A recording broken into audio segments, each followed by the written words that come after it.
duduk. Apa kabarnya? Baik, Inang.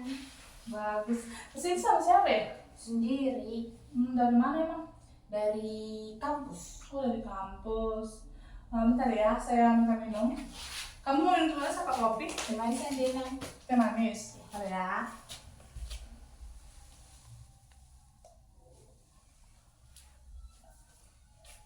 Nih, maaf ya lama. Inang. Jadi gimana keadaannya? Ada yang gak enaknya gitu sih, Inang, sekarang. Oh, jadi yang membuat kamu rasa bikin gak enak itu apa? Sebelumnya terima kasih ya, Inang. Saya ingin membahas masalah saya dalam mengendalikan emosi dan perilaku saya. Saya seringkali merasa mudah marah dan kesal terhadap orang lain, terutama dalam situasi yang tidak sesuai dengan harapan saya, Inang. Oh, ya Rasa jangan takut ya. Ini terbuka sama ini itu bisa terbuka. Nah, Rasa bisa ngasih tahu apa yang menjadi kendala Rasa. Nah, kita di sini membahas gimana rumah sendiri, nggak usah ada rasa canggung-canggung lah ya. Nah, jadi gini, tadi Inang ada dengar kamu kenapa? Ada masalah apa? Perilaku emosi saya, Inang. Oh, emosi tidak bisa terkendali ya. Nah, jadi saya mengerti dengan rasa sering emosi itu memang ada setiap manusia. Nah, jadi rasa mengendalikan emosi memang bisa menjadi tantangan bagi banyak orang. Nah, apakah ada kejadian tertentu yang membuat merasa hal ini semakin sulit? Ada sih, Nang. Misalnya di tempat kampus saya gitu kan, jika saya merasa tidak dihargai atau jika seseorang mengkritik tugas-tugas kuliah saya langsung merasa tersinggung dan ingin membalas dengan kata-kata kasar. Saya tahu itu bukan hal yang baik, tetapi sulit sekali menahannya. Setelah itu saya sering merasa bersalah. Nah, saya mengerti dengan perasaan kamu saat ini. Nah, kamu sering merasa tersinggung atau marah. Itu adalah hal yang alami. Namun yang penting adalah bagaimana kita meresponnya ada tertulis dalam kitab Amsal 29 ayat 11 yang dimana dikatakan orang bebal melampiaskan seluruh amarahnya, tetapi orang bijak akhirnya merendahkannya. Nah, ayat ini mengajarkan bahwa orang yang bijak tidak langsung bereaksi dalam kemarahan, tetapi berusaha menenangkan diri terlebih dahulu. Menurutmu, apakah ada cara yang bisa kamu coba untuk lebih mengontrol reaksi emosional gitu? Mungkin saya bisa mencoba menarik nafas dalam-dalam sebelum bereaksi, tetapi terkadang saya merasa emosi itu begitu kuat sehingga saya tidak bisa menahannya, Inang. Nah, itu langkah yang bagus. Nah, teknik pernapasan memang dapat membantu untuk menenangkan pikiran. Nah, selain itu kita juga bisa mengubah cara pandang kita terhadap situasi yang memicu kemarahan. Nah, seperti Rahel pernah mendengar nggak dalam kitab Yakobus 1 ayat 9-20. Nah, di dalam kitab ini firman Tuhan berkata, "Hai saudara-saudara yang kukasihi, hendaklah setiap orang cepat untuk mendengar, tetapi lambat untuk berkata-kata dan lambat untuk marah, sebab amarah manusia tidak mengerjakan kebenaran di hadapan Allah." Nah, artinya di sini sebelum kita merespon sesuatu, kita harus melatih diri dulu untuk mendengar lebih dulu dan tidak terburu-buru dalam berbicara atau bereaksi. Saya sering kali langsung bereaksi tanpa berpikir panjang, Inang. Saya ingin bisa lebih sabar, tetapi sulit sekali, Inang. Nah, memang itu butuh latihan, Rasel. Dia tidak bisa langsung. Nah, jadi tidak ada yang berubah dalam semalam. Nah, kamu bisa mulai dengan langkah kecil. Misalnya setiap kali kamu merasa tersulut oleh emosi, nah coba berdoa atau mengingatkan ayat ini. Tuhan mengingatkan kita untuk bertingkah dengan kasih dan kesabaran.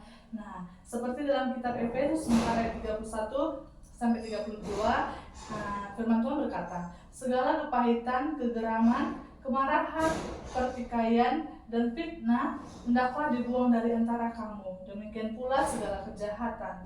Tetapi hendaklah kamu ramah seorang terhadap yang lain, penuh kasih mesra dan saling mengampuni.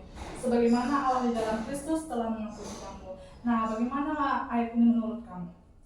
Itu ayat yang sangat menyentuh, Inang. Saya sering lupa bahwa Tuhan ingin kita hidup dengan kasih dan kesabaran. Saya ingin mencoba menerapkannya, tetapi saya tahu itu tidak akan mudah, Inang. Tidak apa-apa, Rasel. Yang penting,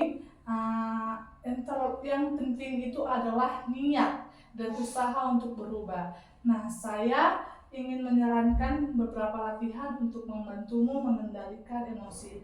Nah, seperti menulis jurnal, di mana kamu bisa mencatat kapan kamu merasa marah dan apa yang memicunya. Nah, dari situ kamu bisa melihat pola tertentu dan mencari cara untuk mengatasinya. Itu ide yang bagus, Inang. Saya akan mencoba mencatat perasaan saya dan mencari tahu apa yang sebenarnya memicu kemarahan saya, Inang. Nah, bagus sekali, Rasel. Selain itu juga, cobalah mengganti pemikiran negatif dengan pemikiran yang lebih positif. Misalnya nih, jika seseorang mengkritik tugasmu ataupun pekerjaanmu. Nah, daripada berpikir-pikir dia meremehkan aku, cobalah berpikir mungkin dia hanya ingin membantuku berkembang. Nah, di dalam itu kan teman kamu sedang membantu kamu untuk berkembang. Saya tidak pernah memikirkan itu sebelumnya, Inang. Saya akan mencoba melihat kritik dari sudut pandang yang benar ya, Inang. Nah, itu langkah yang sangat baik ya, Rasel. Jangan lupa juga untuk selalu berdoa dan meminta bimbingan Tuhan. Dia selalu siap membantu kita dalam setiap kelemahan kita. Terima kasih banyak ya, Inang. Saya merasa lebih tenang dan memiliki pemahaman yang lebih baik tentang bagaimana saya bisa mengendalikan emosi saya, Inang. Ya, sama-sama, Rasel. Nah, sebelum kita pulang, kamu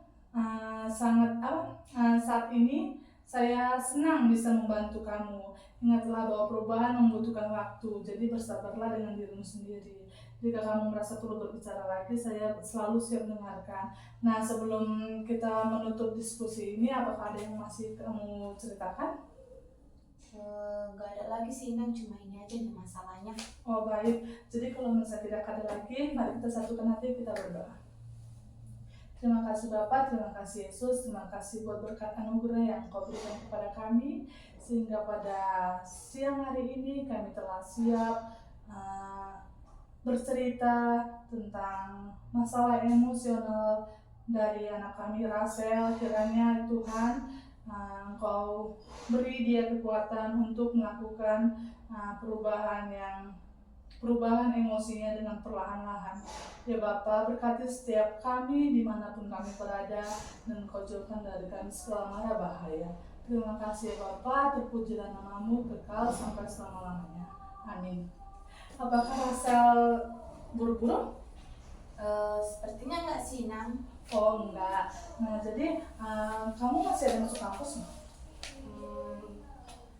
Kira-kira nanti sore mungkin ada, Inang. Oh, jadi kamu sekarang tidak buru-buru atau buru-buru? Ya bisa dibilang buru-buru, bisa dibilang enggak buru-buru. Oh, jadi kalau misalnya begitu, apakah kamu mau pulang sekarang atau nanti? Atau masih ada lagi cerita yang lain? Pulang aja sih, Inang, karena masih ada juga tugas. Oh, mau ngerjain tugas juga. Iya. Oke, baik. Mari saya antarkan ya.